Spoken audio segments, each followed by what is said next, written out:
Product regulations across APAC are rapidly evolving, but the real change lies beneath the surface. What differs is not the policy direction itself, but how those commitments are embedded into domestic law through different legal entry points. For companies operating across the region, this means the same product can now trigger very different compliance obligations depending on where it is placed on the market. In this presentation, I will look at how regulatory frameworks are taking shape across APAC, using PFAS, product circularity, and ODS and HFC controls to show what this means in practice for product operations. Next, I will walk you through a focused look at recent PFAS developments across APAC. While international drivers, such as the Stockholm Convention, are shaping overall regulatory direction, PFAS controls are being embedded into domestic law in very different ways. China represents a distinct regulatory configuration within APAC. Its PFAS developments are closely informed by international obligations, but they're implemented through a country-specific regime, namely the new pollutants governance framework.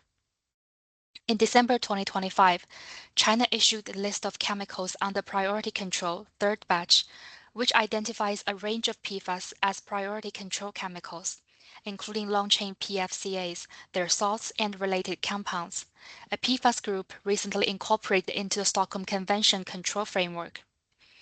The issuance of the list is a concrete step in advancing the country's action plan for the control of new pollutants. The list is compiled based on comprehensive screening of substance hazards, potential environmental exposure across the life cycle, domestic use and trade patterns, and relevant international regulatory developments. The list itself does not introduce immediate substance bans. Instead, it functions as a regulatory signal and early warning mechanism, indicating substances that will be subject to priority control and future regulatory action, while providing companies with a preparation and a transition period. At the same time, the list has already practical implications. Certain existing Chinese regulations reference the list, meaning that certain companies may already be required under current law to address listed PFAS through environmental impact assessments and soil and groundwater management obligations. To conclude, at this stage, China addresses PFAS primarily through its new pollutants governance regime, integrating PFAS into existing environmental management systems with prohibition-based controls applied through subsequent regulatory instruments. New Zealand represents a different type of pathway. It implements PFAS controls by routing Stockholm Convention obligations through its existing hazardous substances and trade control regimes. On 16 March 2026, New Zealand's Environmental Protection Authority published a consultation on the proposed inclusion of the newly listed Stockholm Convention chemicals, including LCPFCAs, their salts, and related compounds, into Schedule 2A of the Hazardous Substances and the New Organisms Act 1996. This step would formally recognize these substances as persistent organic pollutants under New Zealand law and provide the legal basis for further restrictions if adopted. In parallel, the proposal would add these substances into Schedule 1 of the Imports and Exports Restrictions Prohibitions Order No. 2, subjecting exports of these substances and, where applicable, products containing them to permit requirements administered by the EPA. In this framework, PFAS regulation initially enters through regulatory recognition and trade control, with additional prohibitions and restrictions expected to be implemented through subsequent regulatory steps. Japan illustrates the most codified model among these examples, in which PFAS controls are channeled directly into the Chemical Substances Control Law, the CSCL framework. Once PFAS enters this framework, it can trigger not only substance-level prohibitions, but also product-level import controls. On 17 December 2025, the Japanese cabinet published an amendment to the enforcement order of the CSCL, designating PFHXS-related substances as Class 1 specified chemical substances, the highest level of control under CSCL. from 17 June 2026. This designation will, in principle, prohibit the manufacture, import, and use of PFHXS-related substances, subject only to very limited statutory exemptions. From the same date, companies will be prohibited from importing designated products containing PFHXS-related substances. These products include, for example, water and oil repellent textiles and metal and semiconductor etching agents. This structured CSCL-based pathway is continuing. In March 2026, Japan published a draft amendment for public consultation aiming to designate LCPFCAs, their salts, and related substances as Class 1 specified chemical substances, with promulgation expected around May 2026 and full implementation around November 2026. As with PFHXS, the draft anticipates substance-level prohibitions and product-level import controls to be specified separately. Across APAC, PFAS commitments are being implemented through fundamentally different domestic frameworks. As a result, multinational companies face a fragmented compliance landscape where obligations are shaped less by a single shared policy objective and more by jurisdiction-specific regulatory routes. Understanding how PFAS controls enter domestic legal systems, rather than focusing on the scope of regulated PFAS, is therefore central to managing compliance across the region.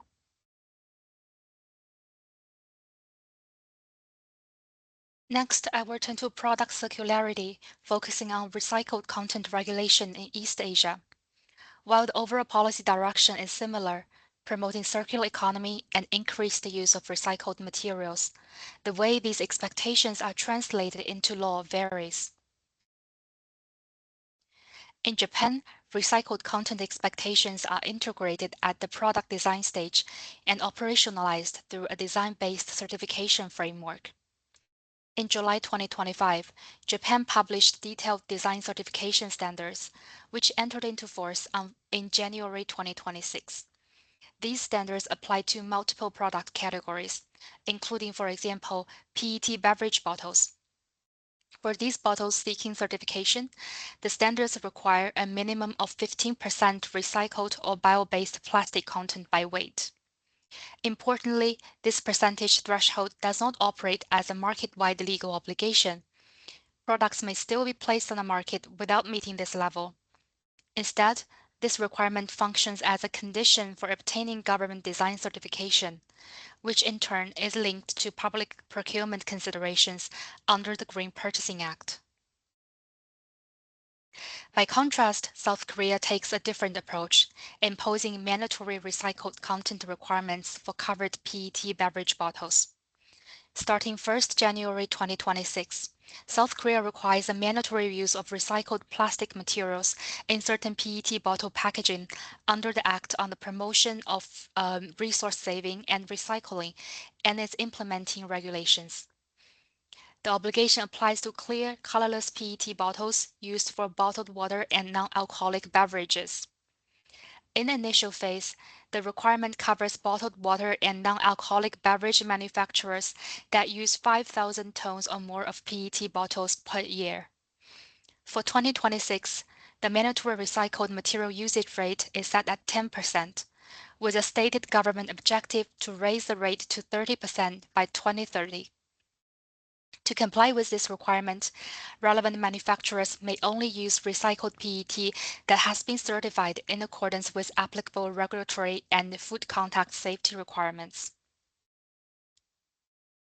Moving from mandatory product level obligations, China approaches recycled material use through a different legal pathway, as reflected in the drafting history of the Ecological and Environmental Code, which was issued in March 2026 and will enter into force on 15 August 2026. During the drafting stage of the code, the legislature included a provision which would have introduced a mandatory recycled material use regime for certain products. However, when the code was officially adopted in March 2026, no product-level recycled content requirements are prescribed. Instead, the code encourages the use of recycled materials as a policy objective, emphasizes the development of standards and certification systems for recycled materials, and supports manufacturers of products such as electrical and electronic products in increasing the use of recycled materials. Taken together, the final structure of the Ecological and Environmental Code reflects a deliberate choice to center regulation on the standardization and certification of recycled materials as raw materials, with manufacturers encouraged but not legally required to increase their use in products. So stepping back from the country details, the key takeaway is this. Japan, China, and South Korea are all trying to manage recycled content in products. They do so through very different regulatory entry points.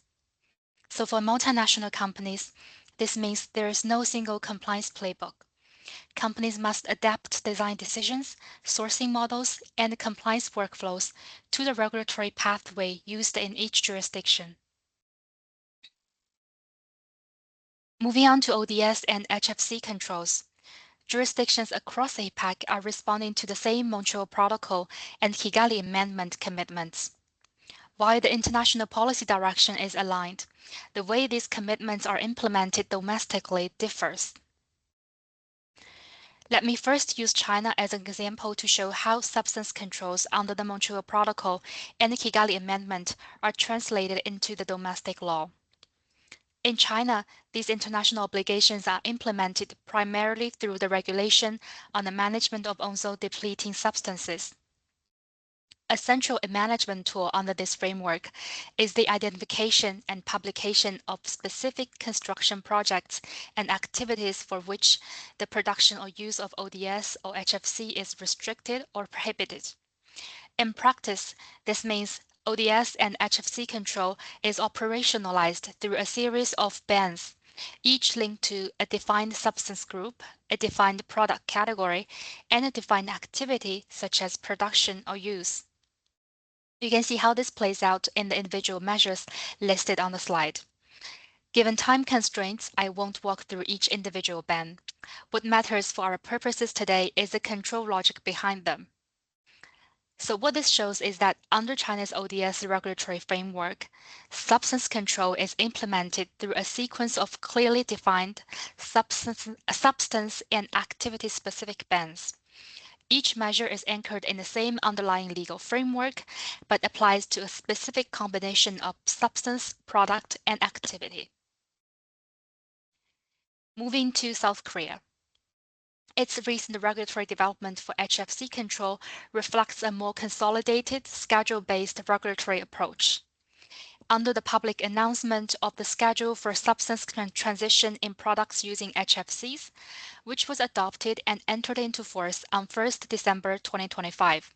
South Korea defines product categories, transition timelines, and applicable GWP thresholds for products that use HFCs. In practical terms, companies are required to understand three elements at the same time. First, whether their products fall within a regulated product group. Second, when the transition to low GWP alternatives is required to begin. And third, the GWP limit that applies from the start of that transition period.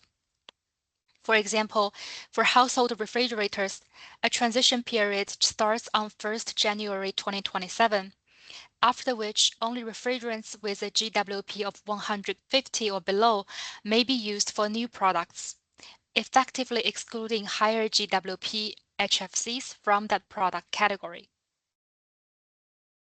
Turning now to Indonesia, we see a third regulatory pathway for translating ODS controls into domestic law, one that operates primarily through trade controls. This approach is reflected in the regulation of the Minister of Trade number 47 of 2025 on prohibited imported goods, which entered into force on 1st January 2026. Under this regulation, Indonesia expanded its import ban regime to cover cooling system-based goods and electronics, whether empty or filled, that utilize HCFC 123, such as air conditioning units, refrigerators, and freezers. A limited transitional arrangement is provided for shipments dispatched before the entry into force date and arriving by the end of January 2026. Except for this very short transitional period, relevant equipment using HCFC 123 simply cannot be imported into Indonesia. In practice, this means manufacturers of the regulated products must make the right refrigerant choice upfront, because non-compliant products are stopped at the border and never reach the market. To sum up, these examples show that even under the same Montreal Protocol and the Kigali Amendment commitments, ODS and HFC controls in APAC are not implemented through a single regulatory model.